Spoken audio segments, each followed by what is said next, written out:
to today's post-cabinet press briefing. I'm joined by the Minister of Finance and the Minister of Energy and Energy Industries, who are here to deal with specific issues that would have arisen out of our cabinet meeting today. And I would like to start off with the Minister of Finance. Certainly. In January last month, the Cabinet took a decision with respect to the acquisition of the Petrotrin Refinery, or better put, with the sale or lease of the Petrotrin Refinery. Around that time, we received correspondence from Patriotic Technologies, Patriotic Energies and Technologies Company Limited, who were the preferred bidder, that and I'm quoting from the letter from Patriotic to the Corporation Sole, in my capacity as Corporation Sole, their letter was dated the 18th of January 2021. And on that day, in that letter, Patriotic stated, among other things, that in our conversations with Credit Suisse, they have expressed great enthusiasm and confidence of their capacity to successfully finance the acquisition price of US $500 million for Patriotic.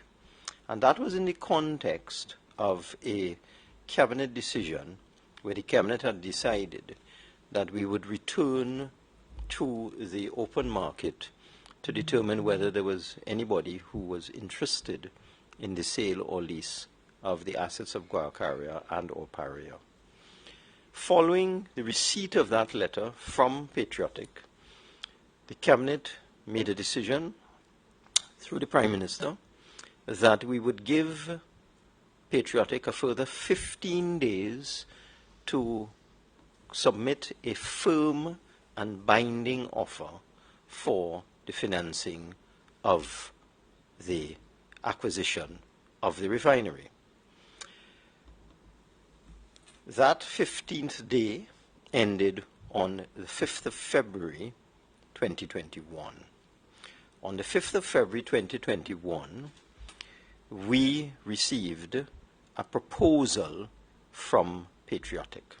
And that is the first point I wish to make, that even though we had written to Patriotic in response to their letter where they told us that they had an offer of financing from Credit Suisse, we wrote them and told them that we are giving them until the 5th of February to submit a firm binding commitment for the purchase of the refinery. Rather than submitting a firm binding commitment on the 5th of February, by letter, Patriotic submitted a proposal, and I dare say an indicative proposal. The proposal outlined two financing options.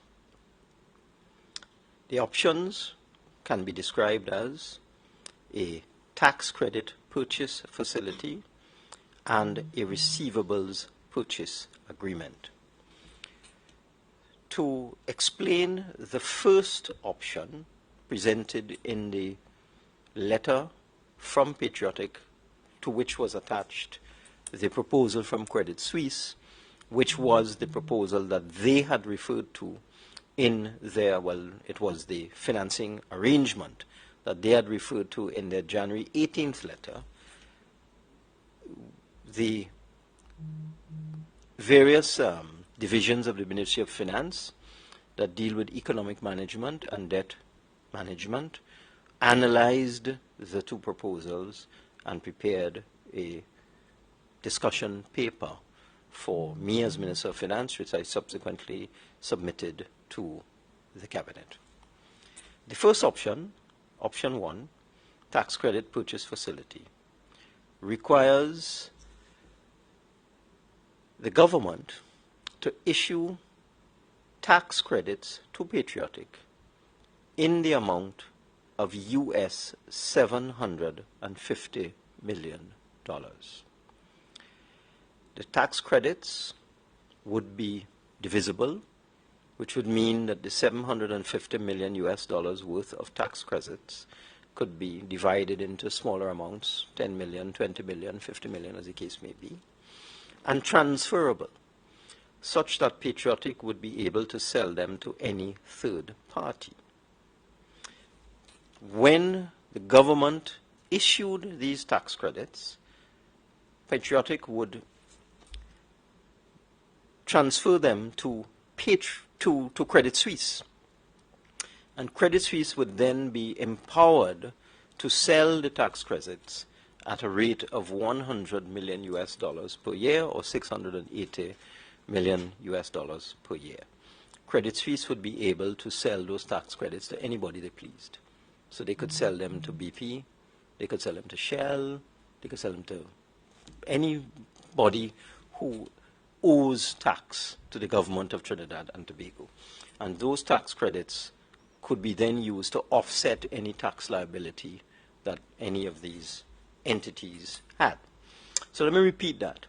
Option 1 requires the government to issue US $750 million, which is 5 billion Trinidad and Tobago dollars, in tax credits, which would be freely transferable to any third party and could be sold to any third party.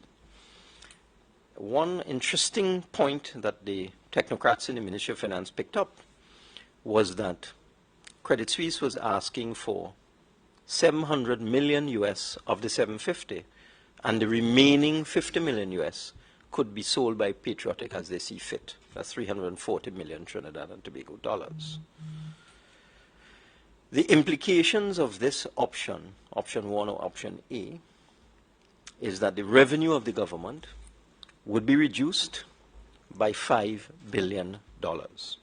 Because, as I said, these tax credits can be sold to anyone. So this represents $5 billion in revenue foregone, and essentially would be a gift of $5 billion from the government to Patriotic. The second implication that the technocrats pointed out was that pursuant to the government issuing 750 million US dollars in tax credits to Patriotic, which they would transfer to Credit Suisse, Patriotic would receive free access to the assets of Guaracara, which is the refinery, and Paria at no cost to Patriotic. All expenses and risks are to be borne by the government in the form of the initial capital by way of the $5 billion TT dollars in tax credits. The third point that the technocrats determined is that after the government has issued $5 billion in tax credits, which Credit Suisse can then sell on the open market, thus decreasing revenue to the government by $5 billion, Patriotic would own the assets on a free and clear basis and would be able to pledge them or mortgage them for future financing at no risk to them. And the greatest risk to the government, and I dare say the country, would be the loss by Patriotic of these state assets that they did not pay for. So in this arrangement, the government puts up $5 billion, essentially in cash, and Patriotic receives the refinery and Paria fuel trading at no cost to them, at no risk to them, and then they are allowed to mortgage these assets for whatever they wish to do. A related risk is that Patriotic would also be able to pledge the assets for financing that has no relationship to the startup of the refinery. So those are the implications of option A. Now let me repeat them. The government puts up $5 billion in tax credits, and Patriotic gets the refinery and Paria without any cost on a free and clear basis, and they are able to mortgage these assets with no risk to them, and the government and country could lose the assets. Option B. This is a receivables purchase agreement. This requires the execution of a receivables purchase agreement between Patriotic and Credit Suisse, where the purchasers agree to buy the assets in the form of receivables from Trinidad Petroleum. Now, Trinidad Petroleum is one of the companies that came out of the restructuring of Petrotrin. And Trinidad Petroleum is the holding company that owns Heritage, Paria, Guaracara. So that Petrotrin, in essence, still exists, and it exists in the form of Trinidad Petroleum. Because prior to the formation of these companies, Petrotrin owned everything. So now Trinidad Petroleum is the holding company owning everything. So that in the second financing arrangement, a purchase agreement is required between Patriotic and Credit Suisse in the form of receivables from Trinidad Petroleum, formerly Petrotrin, for approximately US $500 million. Trinidad Petroleum would then transfer the title to the assets to Patriotic upon execution of the agreement. Payment for the assets would be made in accordance with a deferred payment schedule. This is similar to Patriotic and Trinidad Petroleum entering into a hire purchase agreement to purchase the refinery and the Paria fuel trading assets, with the government, rather than Patriotic, servicing the financing payments over time. So in option 2, a loan of 500 to 550 million US is arranged by Credit Suisse, and the government is required to service the loan. This would entail a legal, valid, binding, and irrevocable obligation enforceable against the government. And the government would be required to make annual budgetary allocations estimated at 864 million Trinidad dollars annually for 7 years to service the obligation. The implications of this: the government will be required to co-sign the financing arrangement. In other words, to guarantee it, to act as guarantor.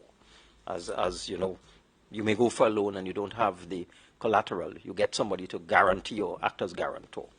So in this second option, the government has to co-sign the loan and act and guarantee it and act as guarantor.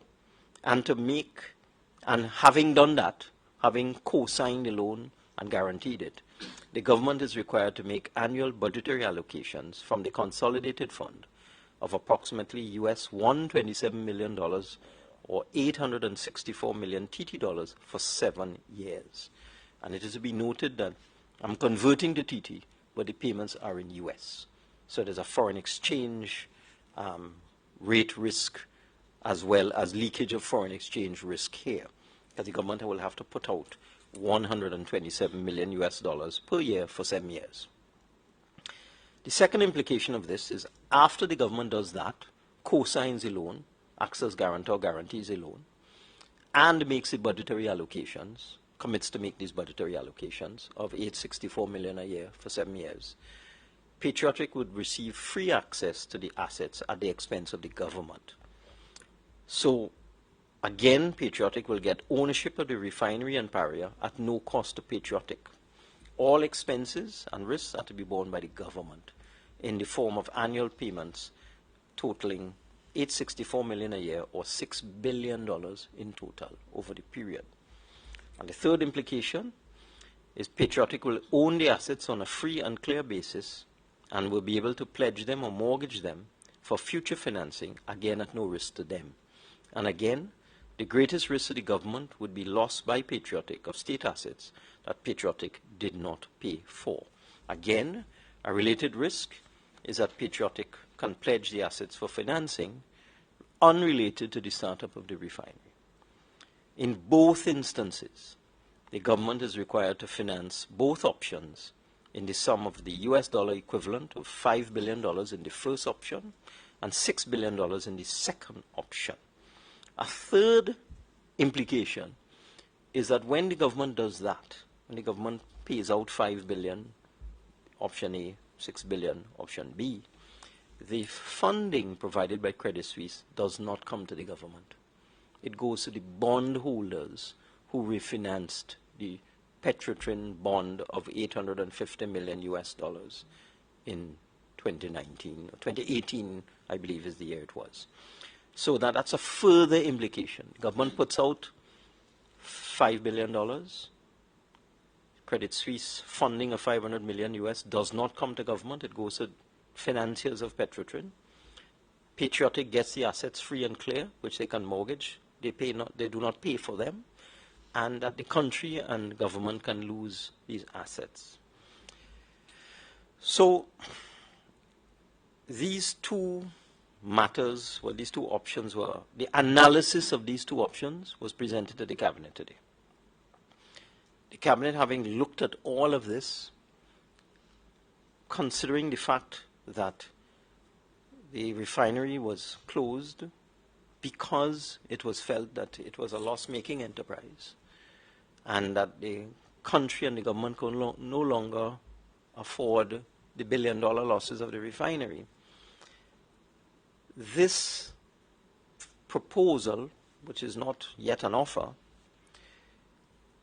would take us right back to where we began and cause us to incur, the country to incur payments of between $5 and $6 billion, and with the added risk of the assets of the refinery and the fuel trading company being given to Patriotic, which they could then mortgage as they see fit.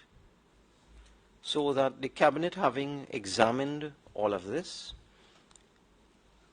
particularly in view of the fact that we had been written to by Patriotic in January and told that there was an offer from Credit Suisse, and having looked at what it was described as an offer, but it turned out to be simply a proposal, and having looked at the implications of the proposal, the Cabinet felt that it could not proceed with this matter and that we would have to revert to the decision that we made previously.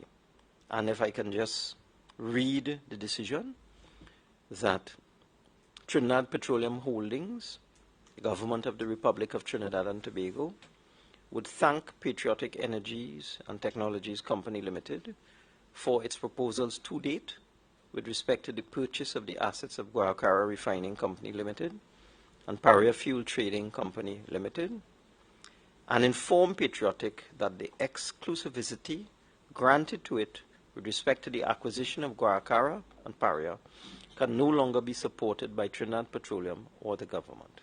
Secondly, that Trinidad Petroleum and the government will proceed immediately to return to the open market to explore all other options which may exist for the utilization of Guaracara, the refinery assets, in the shortest possible time frame, with the priority and main conditionality being to determine whether there are any suitable parties interested in operating the refinery. And thirdly, Trinidad Petroleum submit for the consideration of Cabinet in 3 weeks' time a proposal for the canvassing of the current market for the exploration of options for the utilization of the assets of Guaracara. Essentially, we could not accept the proposal because the burden on the government was just too onerous. It would take us back to where we were. The country was being asked to, in fact, pay to buy its own asset because we currently own the refinery. We are being asked to pay $5 billion to buy back our own asset and give it away for nothing and allow it to be mortgaged to a third party. So regrettably, the Cabinet has concluded that we can't proceed with this matter. That's it. Thank you, Minister. I turn it over to Minister Khan now. No, Mr. Imbert articulated quite clearly and lucidly what the Cabinet discussed today from the proposal that actually came from Credit Suisse. But just to put some further contextualization to pick up on what he spoke about Petrotrin, we have always made the point that Petrotrin wasn't closed down. Petrotrin was restructured into Heritage, Paria, and Guaracara. Heritage is doing well, as the public knows. It made $1.4 billion in 2019, over $800 million after tax profit in 2020. Heritage cash flow is servicing Petrotrin's loan, and quite successfully. We took the restructuring decision to get out of the refining business. So the state will no longer pump money into the refinery. The refinery was an asset. We offered it on the open market. So if a foreign investor or any other private sector investment wants to come and operate the refinery on terms and conditions that are acceptable to the government, we will so do. What Minister Imbert explained there is getting back to the old Petrotrin model, which the government will resist, and that is the basis for our decision. So we will not be getting back and putting state resources back into the refinery, and the refinery will go back now on the open market to see if there's any interest in its operation. Yeah, so I just wanted to operationally contextualize what the Minister of Finance said. Thank you. All right, well, we'll open the floor to questions. Drill round to the 6 News, Minister Imbert. So if you could just give us a sense now, in the first instance, what is the next move? You repeated the statement, but what is actually the next move going forward? Allow me just to repeat again that having determined that what we were being asked to do was to pay out $5 billion and give up title to the refinery and the fuel trading company, and we felt that that is something that we could not do. And I want to make the point as well is that this is this has been one of the most transparent procurement processes that I have ever witnessed in my 30 years in public life. We have had repeated press conferences and explanations over the last year or so with respect to how this procurement has taken place. This is not what was envisaged when the request for proposals was made. It was not envisaged that a bidder would ask the government to pay for its own asset, essentially. That was not envisaged. So the next step is, as I indicated, that a request for proposals is going to be prepared within the next 3 weeks, come to Cabinet. Cabinet will sign off on the general principles, and then Trinidad and Petroleum will invite proposals afresh, anew, for the lease or sale of the refinery. So that's the next step. Given the global situation in the energy sector out of the COVID-19 crisis and its impact, what is the expectations of the government that you would get favorable responses to that RFP process? I think we will only know that when we go out. You see, it's a very uncertain and difficult market, and I'll explain what I mean by that. When we did the national budget in October, we pegged the budget on a $45 oil price. I haven't checked it today. I saw it yesterday, but Brent was $63 or $64 yesterday, and Heritage crude is fetching usually $1 or $2 below. And then I heard from the Minister of Energy that at one of the shipments recently they got a price higher than Brent. So that we had pegged the budget on a $45 oil price. It's now over $60. So the oil market is very uncertain. My reading of why this has happened is that COVID caused a lot of installations to close down. There was a lot of cutbacks. A lot of upgrades of plant and equipment didn't take place. So the capacity of the market has gone down. So for all you know, there may be interest in a refinery. You never know. There may be, the only way we will know is when we go back out. We don't have a crystal ball. Yeah, and just to add to that is when you don't look at total global figures, there's regionality in this business too. So what is happening in Indonesia and what is happening in Europe may not be happening in the Gulf Coast of the United States, in Latin America, and in the Caribbean. So there may be space for a refinery like what we have at Pointe-à-Pied. Is only the market can tell you. And that is reflected by the high price of MOLO crude, which is the heritage crude. And that is a function of the virtual challenges that the Venezuelan oil production market is facing. So there may be a door ajar for a refinery of this nature and this size, but I say that with guarded caution. And as Minister Imbert said, you can only know when you go to the market. As long as the refinery is mothballed, if that's the term, does that then add to the issue of the cost of negotiating sale or lease in terms of having to get it back up to operational standards and so on? That has always been an issue, and it's something that we have been open with. One of the things I would say, though, is when the refinery was mothballed, it was made safe by pumping nitrogen into all the plants, which is a sort of inert gas, so that it avoids corrosion and other deterioration. But that would not last forever. So But time is of but the I would essence, think- and Yeah. we're moving back out. I would think that anybody who is interested in leasing it or purchasing it will take all of that into account. Yeah. Which would the government prefer, Minister, a lease or all out sale? What we want is a restart of the refinery. That's what we want. Moving on, if we may so do, we'll be seeing three ministers before us, but there was a fourth minister who was under question for a faux pas, a regional faux pas. Hold a second. Yeah. You finished with the refinery? Yeah. That's it?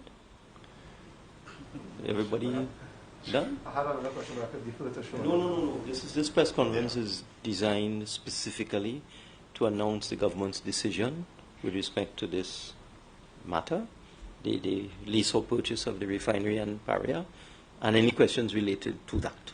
So if we could deal with those first. Go ahead. Just two more very quickly. One, you did mention just now the cost of oil and shipments and so on. So is that the government is getting some additional revenue that maybe didn't anticipate at the reading of the budget? Well, as I indicated in my press conference about a week ago it was, we have improved price of oil.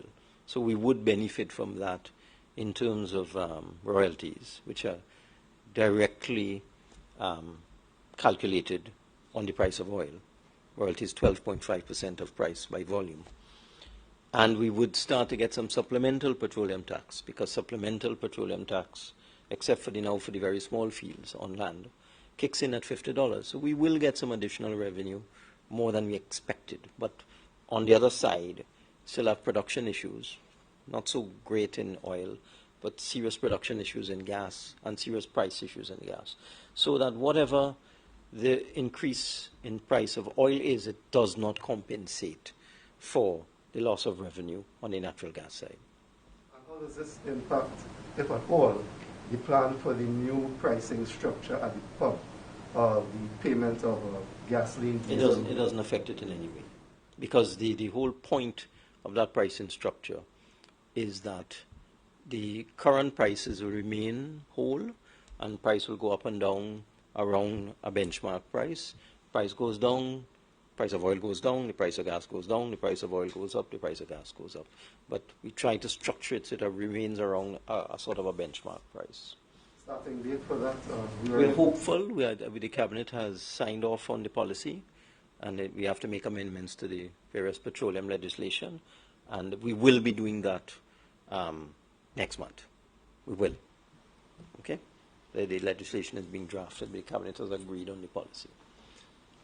So are there any other questions on this topic? Minister, back in October, November, we would have seen Patriotic almost given a second chance.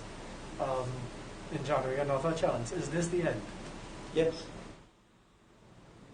That's the decision we made. You see, in January, we had also come to this conclusion. We had come to the conclusion that the Patriotic was unable to raise the money required to buy the refinery. But they wrote us around that same time and said they have an offer of financing from Credit Suisse.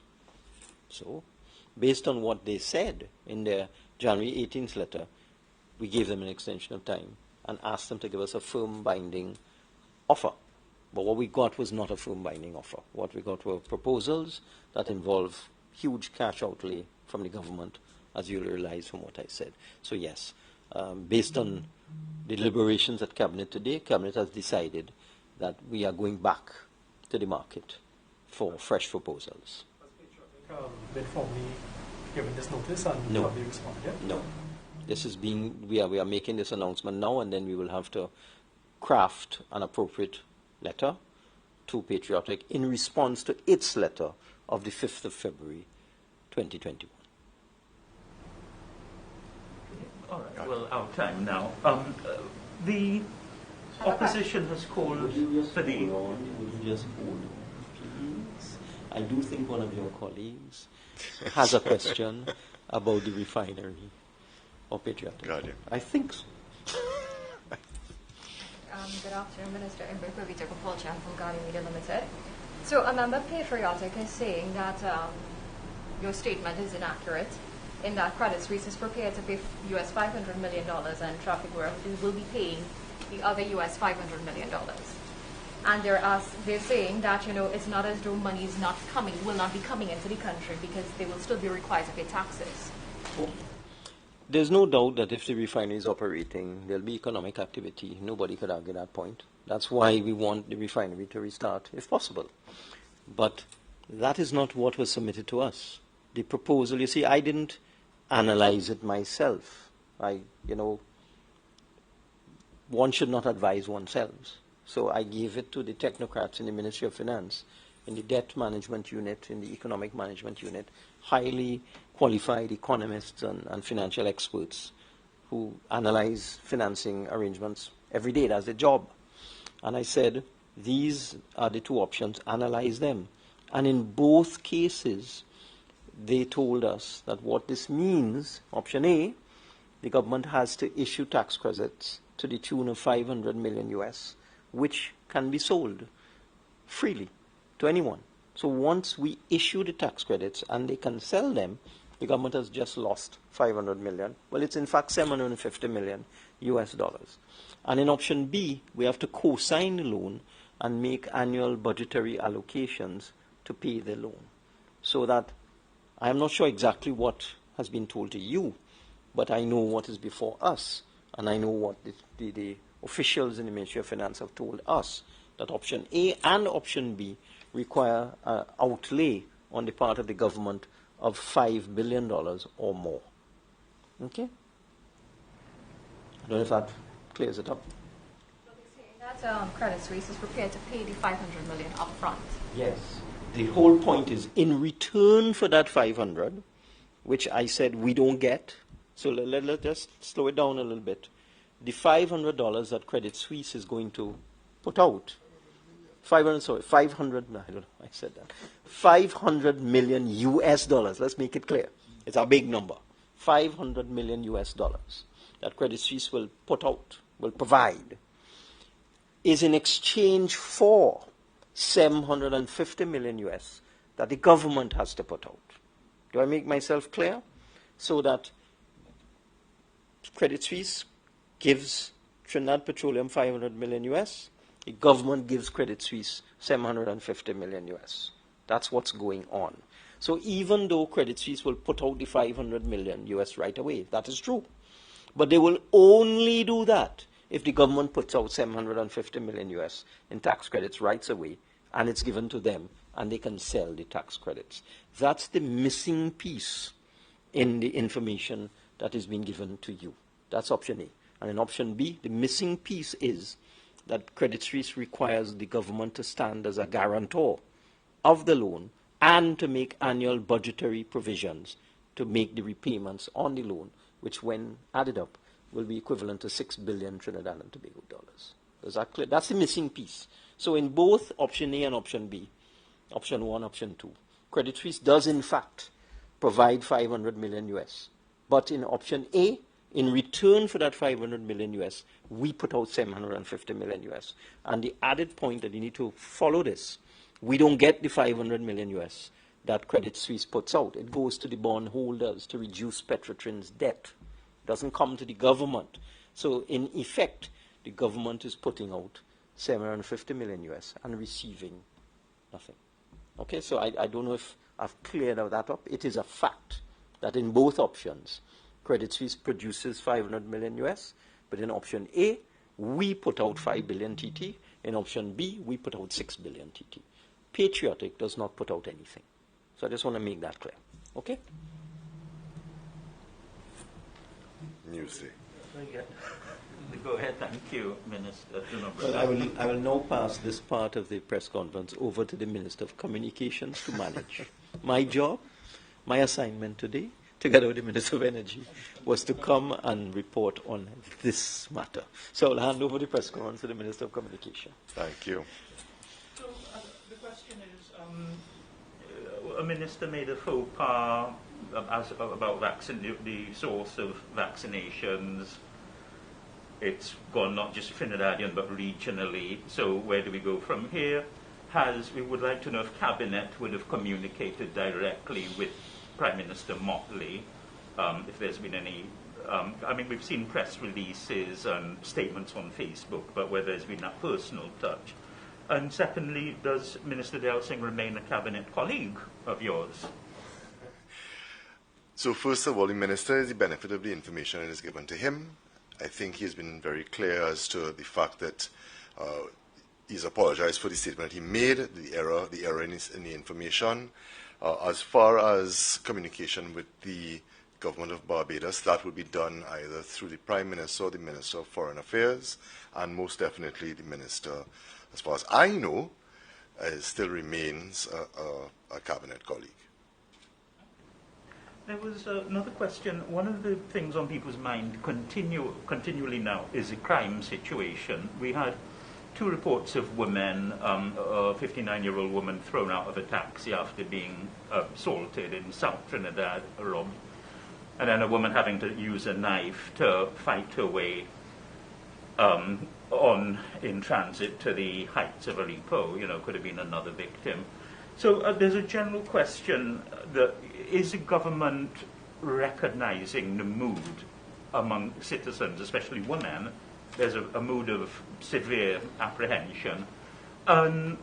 Is enough being done? Are there enough initiatives? It could be large initiatives, or it could even be on small-scale baby steps, such as a system to red flag the PH taxis, so that you don't have to have the full CV of every PH driver, but if there are known repeat offenders who present a threat, then can we get them off the PH stands? That sort of thing.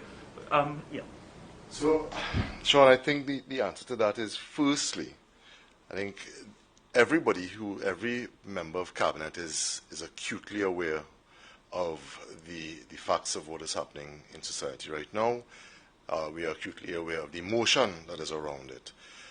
The job of government is to produce law. We go to Parliament to do that. You will see that action being taken by us. As far as the other activities that you're speaking about, that also becomes the duty of every citizen, not just us in government or in cabinet. As far as the details of those actions that you're speaking of, I think the best person that question should be directed to would be the Minister of National Security and the Attorney General, and I would invite you to do that. Any sense, Minister, at least in terms of the issue of PH cars? I know that the Attorney General did mention suggestions in terms of legislation, but any sense of any discussion by the Cabinet, or at least a sense of when such legislation could be before the Parliament? I am not in a position now to tell you as to when. I do know that discussion is one that is being had at the Cabinet level. Well, I guess it's kind of outside your portfolio, but there'd be some concerns like pepper spray is being seen as one solution, but there has to be like a whole licensing regime and legislation, and the citizens, and in the meantime we have a woman, having to use a knife. Is there any sort of assurance that, I think this is a thing, that people do need a little assurance. Government has its job in Parliament, but what are the little low-hanging fruit that we can do, the baby steps, if there's like gender awareness campaigns or things like that? Sure, that's happening now. There are multiple campaigns that are happening as we speak. I know sometimes the running down of those stories is not always front page news, but those things are occurring every single day. The Ministry of Gender Affairs, the Ministry of Child Affairs is actively working as a ministry and along with other state agencies, with the police. Those things are happening now as we speak. As far as those matters around pepper spray, and again, the details to that should be spoken to by the Minister of National Security in particular. I mean, there's a kind of general question. I don't know if it's fair to put on you, but I will ask it. But when the country was in, had a lot of vigils for, now we're still in. There's still this apprehension because these two women and so on. And is the government kind of missing an opportunity to connect with the population, not just on a legislative basis, but just to reach out and say, well, we care, we're concerned? I think we do. I think as members of parliament, as members of government, we do that. As it is a difficult question you're asking, because if we do more than we are, there's always the question of are we trying to politicize the issue. So I think at the individual level, as members of parliament and as members of government, we do make those interventions. Yeah? Right. Okay. The element of the pepper spray, just to follow up on Sean's question just now. From what I recall, the Prime Minister made a statement in Parliament on Friday, I think, in response to a question concerning permits, that sort of regime. But I'm also wondering, will there also then have to be the other aspect of it in terms of the sale, importation, licensing, persons being given licenses to import and sell, and how would that factor into the plan? So, Jude, exactly what you're saying there is the reason that these things take time. So I know there is a need, and obviously I understand that for an immediate reaction to this, but there is a need to address all issues that you have raised there, and that is why these things do take time, because they have to be fully ventilated, pros and cons of each option weighed, and a best decision made at the end. It is front burner, it is front of mind, so you should be seeing that coming soon. The process does need to be taken, however. Is it months? Is it weeks? Is it because of the need of people calling for it to happen, as you say? No. Yeah. As the Minister of Communications, I can tell you where we are now. That detail, however, is best told to you by the Attorney General and his team. Yeah. So, revisit another point earlier, if the Minister of Finance could respond. Concerning the issue of the vaccines, I know there's a COVAX facility, but just generally in terms of the COVID response, you did give statements last year in terms of how the government dealt with that, in terms of the health side and on the issue of assisting persons financially who had suffered. Does that carry into 2021 in a particular way in terms of budgetary expenditure? There is an amount in the 2021 budget of about $250 million to deal with persons who are particularly affected, and that is being addressed right now.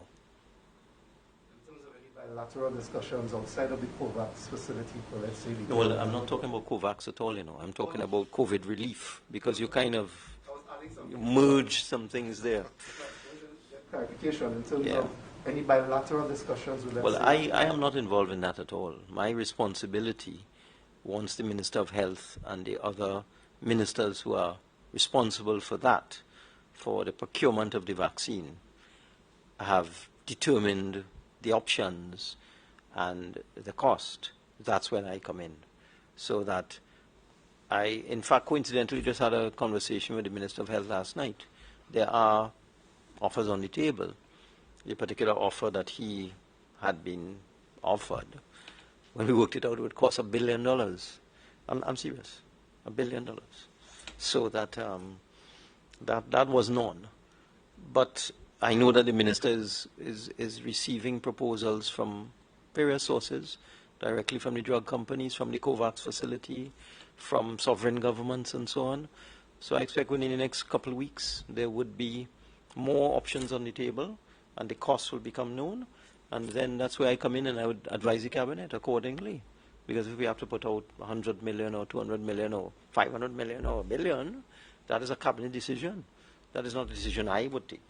So that's where that's my role. That I would just ask to see all the options, to see what they cost, and then I would advise the cabinet on what we can afford, and then the cabinet will make the decision. Okay? But my role is not to speak to drug companies or determine which vaccine we should. That's not my business at all. I stay in my section. Okay? This one, billion US or TT? Billion dollars? TT. The untimely passing of Granny Lucess at age 93 today. Would anybody like to offer any sort of commiserations as a woman who made herself a national figure? I would say, if you don't mind, I mean, I used to do long distance running, and I have been in several races where Granny Lucess ran. Not sure if she passed me or not. She might have. I'm not sure. We're talking a long time ago, 40 years ago and so on. Is that she was a true inspiration, a tremendous sportswoman. But I wouldn't say that somebody reaching the ripe old age of 93 that's not, that's kind of 23 years beyond the normal 70. So she probably lived a good life. She had a great innings. She was an inspiration, and I express condolences, deepest condolences to the family on my own behalf. And now the Minister of Communication. It's very hard to follow that. Sean, I would like to agree with everything that Minister Imbert has said. I think that Granny Lucess is a national icon. I am 46 years old, and I cannot remember a time not knowing who Granny Lucess was. I think that as a nation, we will mourn her passing. I know the sporting fraternity, and especially the long-distance running fraternity, will most definitely mourn her passing. So I just want to add my voice to those of that of my colleague here in condolence.